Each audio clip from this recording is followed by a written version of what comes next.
Many thanks for joining us and welcome back to the marketplace. In a very fair story, the current power situation is set to normalize as tallow oil is set to release gas into some more gas into the Atuabo processing plant at Tarkwa in the western region. George Riafe has been assessing the situation and now brings us more. For those who are close to developments on the Jubilee and 10 field, as well as those in the power sector, the challenge has come about because Talu actually asked for 10 more days to complete works, or what some are calling the tie-in process, connecting tubes from the 10 oil field through to the Jubilee field to the Atuabo gas processing plant for onward supply to the Emery plant in Takoradi. This meant that all the emergency plans that they had in place were supposed to have ended around February 21. So because of this challenge, it made it difficult to supply power to the country. And that is why we are experiencing what some might call right now the doomsday. For some analysts, looking at the current challenges going on, even though the situation is expected to normalize this week, government might have to look for an alternate plan in place which can be described as more sustainable, so we can avoid what some may call a total doomsday or total power crisis in the country. From a substation here in Accra, this is George Riafe reporting for Joy Business.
Welcome back to the marketplace and moving on.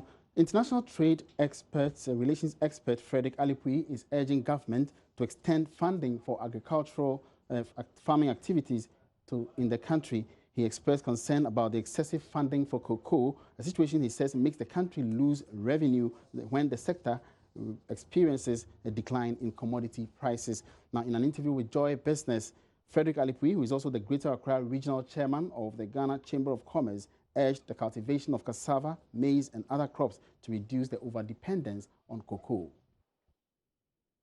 Agricultural financing from government has been low for some time now, a development which many have called on the government to improve. According to Frederick Alipui, there is so much lesson to be learned from cocoa production, which will enhance cultivation of other crops. What lessons have we learned in the benefits we have derived from cocoa being managed by the board? There are a lot of lessons we have learned which we can replicate, to boost production and marketing of other products. Okay? Even the rice that we are importing so heavily, we can produce rice in Ghana. The marshlands are there, the wetlands are there. The Ghanaian middle class must assume the responsibility of commercial farming. He expressed concern about the excessive funding for cocoa, a situation he says makes the country lose revenue from sector whenever prices of the commodity declines on the international markets. But Ghana has potential to grow maize sufficiently and export. The demand is there. Ghana has the potential to overproduce cocoa yam, and all the staple foods can be developed to reach the level of cocoa. when you look at international trade, other products have their commodity exchanges. He is therefore optimistic that the new government will implement policies to support the sector.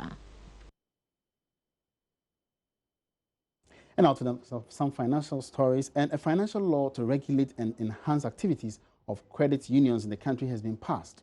The LI 2225, which replaces and updates the previous decree establishing Credit Unions Act since 1966, is also expected to harmonize the sector. The General Manager of the Credit Unions Association, KUA, Ghana, Nana Akwesi Ejapon, told Joy Business at the sidelines of the Tema Chapter Teachers Network Cooperative Credit Union that per the new law, credit unions are now repositioning to become vibrant alternative financial institutions of choice for members. The new LI 2225 now moves registration of credit unions to the Bank of Ghana and requires a license before commencement of a credit union. The General Manager of the Credit Union Association, Nana Akwesi Ejapon, in an interview with Joy Business, talks about some challenges that would be overcome with the new law. He said the Credit Union Association will reposition to reflect modern demand. Some challenges in the past because credit unions were seen as social enterprises or social businesses in the past. But the credit unions are now repositioning ourselves in the financial industry where credit unions are for economic as well as social, has economic as well as social values that we want to portray for people to know. Because in the past, people look at credit unions as a club. But now we are actually coming out for people to know that credit unions are alternative financial institutions of choice for members. So we are now positioning ourselves. So within the next 3 years, the Ghana Cooperative Credit Union Association actually has come up with a program repositioning credit unions to be vibrant as well as providing services just like any other financial institution in the country. The Tema Chapter Teachers Network Corporation Credit Union at its 6th annual general meeting posted an impressive financial performance and hoped to increase active membership from 6,000 in June 2015 to 11,000 by 2020. With an interest of 8% on the savings, the TCT-NCCU approved a total amount of over 5 million Ghana cedis, with 62% of the amount going to various businesses and 17% going for housing development. The board chairman of the Tema Credit Union is Gilbert Asiedu Yemete. The default rate, like other credit unions, is still there, but except that we have put in some strategies which is working well with us. Before you take your loan, we look at your qualification for the loan. Your savings more or less serve as well collateral. So if you default at a point in time, I don't think we have any problem of using the loan or the savings that you have accumulated to set off. Because when we appeal to you to come and pay according to our rules and you are not going by that, then definitely we have the opportunity to use your loan, your savings, available savings to recoup. Some members of the union share their thoughts. The interest and everything is far better. When you go to the banking sector, the assessment, before they give you loan, a lot of assessment, like the collateral and everything. But here it's flexible. Comparing it to other organizations, I think it's okay. Yes. So if you take a loan per the number of years you want to pay, I think you can pay it. It's on the marketplace. Let's now get back to the energy sector, where the Public Utilities Regulatory Commission, PURC, says it will demand a timetable for the utility companies over the current outages. Nana Yajantwa is the communications director of the PURC. They have to communicate to the public effectively what is going on. And we know always we've been struggling with communication with the utilities. Yes, of course, we've all been experiencing some power outages, and it is more on the distribution side and things like that. So we have written to them to give us a full overview of what is going on. And when we get the information, then we take it up from there. I'm going to insist that they do that because people are still complaining yes, that. Everybody is complaining. It is very necessary that it is done. It is very imperative that it is done because consumers, or I always say that consumers have a contractual agreement with the utility, and the contractual agreement was that you give me power. And once you don't give me that power, then there's a breach of that contract. So if there is a challenge, then certainly you have to let me know as a consumer that maybe you have a challenge. So that is what we've written to them. We will follow it up with a meeting to get a brief of exactly what is going on. Then we'll move it from there. And meanwhile, Joy News has uncovered questionable payments at the PURC. Among these is a transfer of close to 500,000 Ghana cedis into the personal account of the Executive Secretary of the PURC, Samuel Sapon. In the first of a series of reports, an audit of financial records at the Commission, Joy News Kwete Nate reports the expenses included payments described as protocol cash for the Asantehene Otumfuo Osei Tutu II. The amount in question, 435,087 cedis, was part of 1,225,000 cedis paid by the 5 major utility companies to the PURC for the 2013 tariff review hearings nationwide. This money was supposed to be lodged in the account of the PURC, but documents cited by Joy News indicate that 271,500 cedis was paid into the personal account of the Executive Secretary of PURC, Samuel Sapon. Details of the deposit voucher reveal the money was paid on the 16th February 2013 at the Gulf House branch of ADB.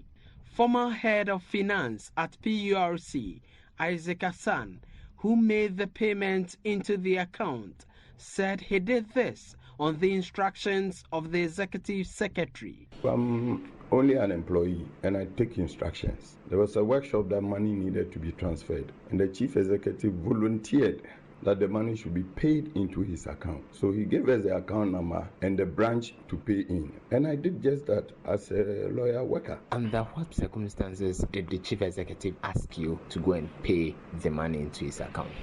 The workshop was taking place on a Saturday, and as at Friday by about 5 p.m. we had not got the money. So we took this money and paid in on a Saturday into that account. The account is not for me. How could I have just walked in and pay money into somebody else's account without instruction? It is not possible. I'm a professional. A second payment of 163,587 cedis was also made into Mr. Sapon's Gulf House account on the 7th June 2013. Mr. Hassan tells me, though it's not the norm, his boss thought it was convenient. Yes, it was money that was withdrew from Ghana Commercial Bank. And I understand that this was part of monies that was allocated for the public hearings. That is correct.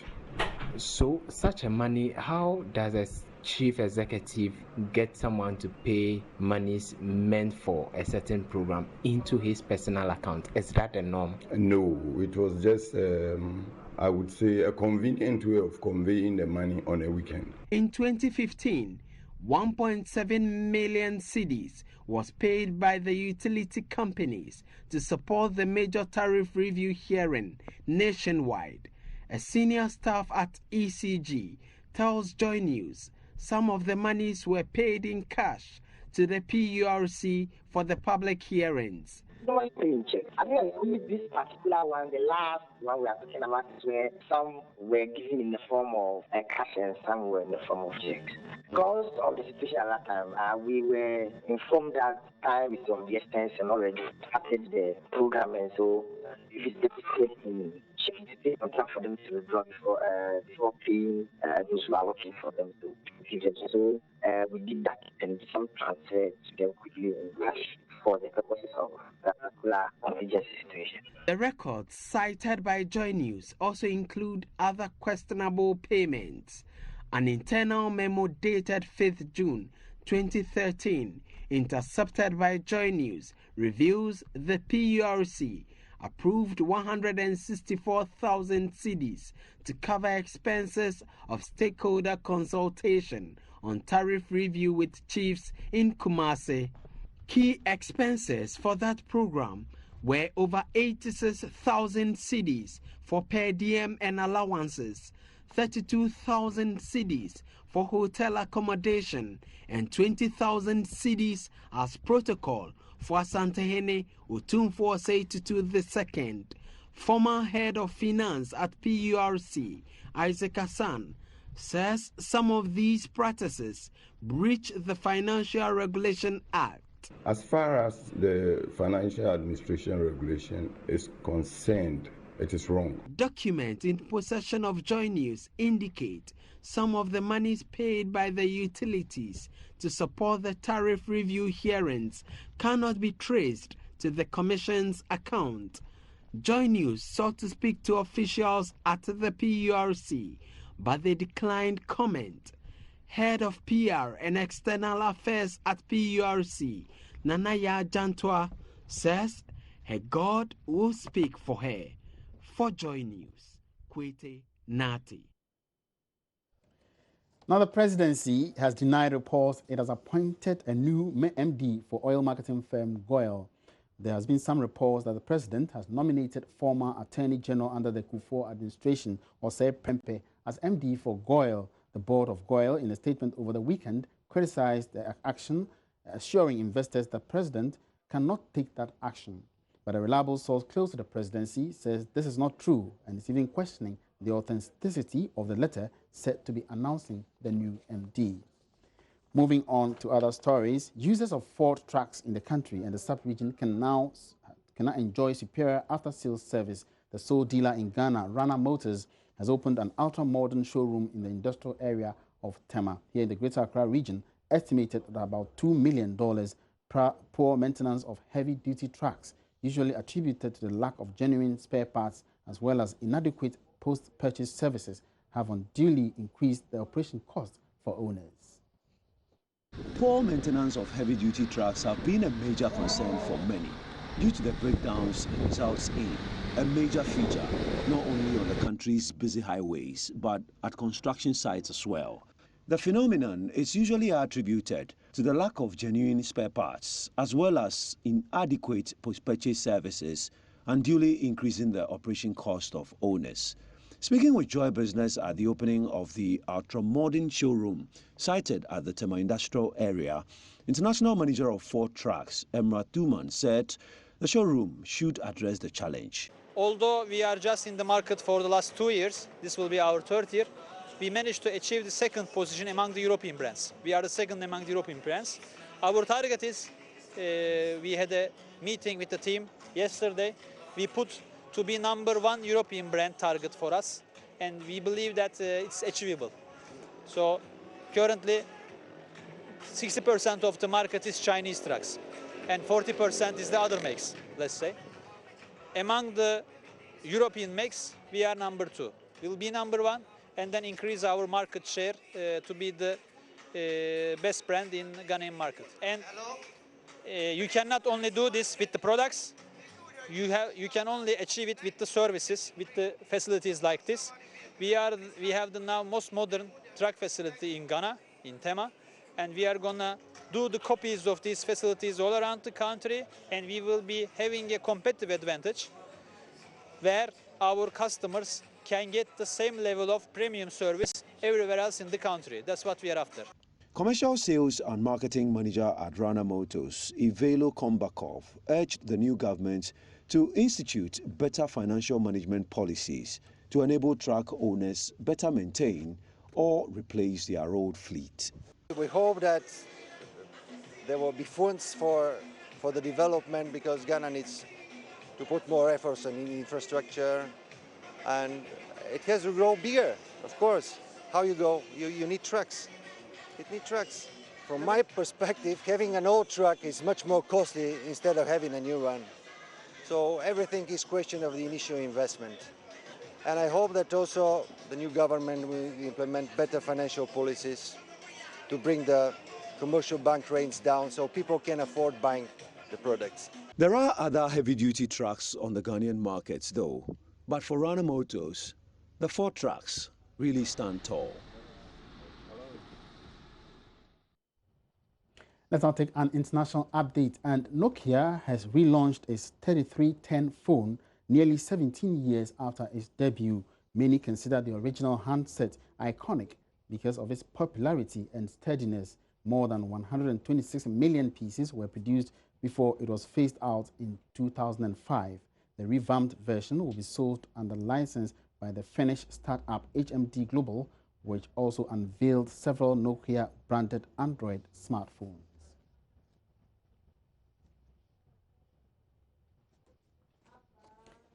And on that note, we wrap up this afternoon's edition of The Marketplace. Many thanks for joining me. Same time tomorrow, we'll meet again with more stories. My name is Emmanuel Boachiwa. Good afternoon.